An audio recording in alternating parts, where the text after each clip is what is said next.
Now, the energy supply crunch in Europe, Asia and the United States this last year has underscored the need for smarter carbon transition policy. Or so says the chief executive of Crescent Petroleum, the Middle East's oldest private oil and gas company, which has just become one of the first businesses in the industry to achieve carbon neutrality across its operations. Well, he is Majid Jafar and he joins me now. Majid, very good morning to you. How are you defining a smarter carbon transition policy? So I think, it is called an energy transition, which implies it does take time. So it's not the flick of a switch. You can't just unplug the current system and plug in where we hope to get to. And I think there has been, rightly, a big focus on renewables and expanding renewables, and the costs have come down. But the big challenge with solar and wind is you can't store that energy. So you do need stable baseload supply. And the cleanest forms, as the EU recognized last week, and as Rishi Sunak also pointed out last week, is natural gas and nuclear. And natural gas replacing coal, enabling renewables, has allowed rapid falls in emissions in both the UK and the US.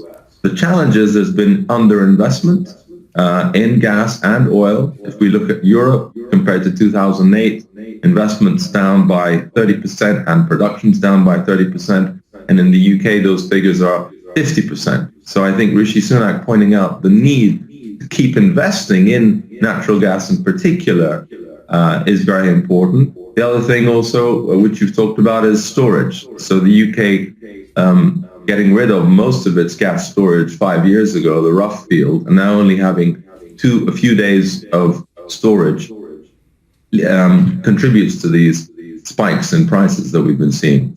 Absolutely. I mean, that was a particularly disastrous decision not to invest in more gas storage. I mean, how easily can a country like the UK remedy that policy mistake?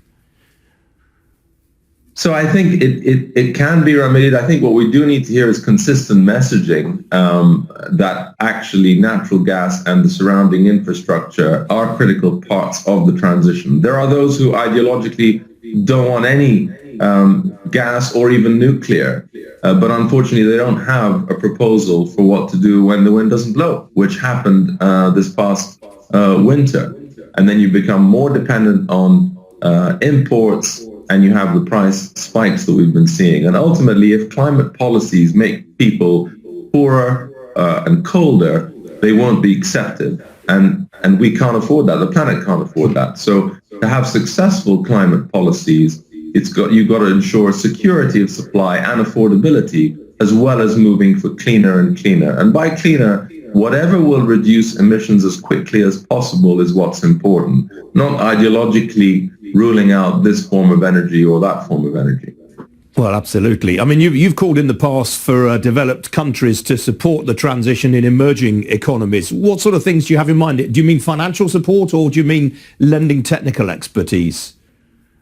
I think it'll take both, actually. And we saw at COP26 a realization that, despite $1 trillion committed in Europe and $1 trillion in the US, just 100 billion that was supposed to have been committed for the 7 billion people in the rest of the world hadn't come through, and there's a need for that.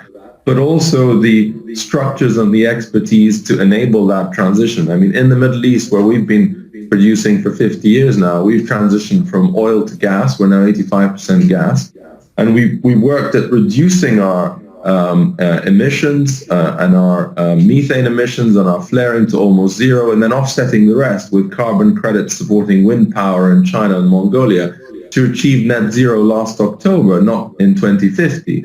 And so it shows that we will still need the oil and gas, but how we produce it must be cleaner, that's for sure, and how we use it will also be different. I mean, even if we're not burning oil, whether it's solar panels or wind turbines or electric cars, they're all still made of oil, as is most of what we relied on during the COVID pandemic, from vaccines to smartphones to sanitizers and masks, again, all containing oil products. And I think consumers sometimes underappreciate that. All right, Majid, good to talk to you again this morning. Thank you very much indeed for joining me. Thank you.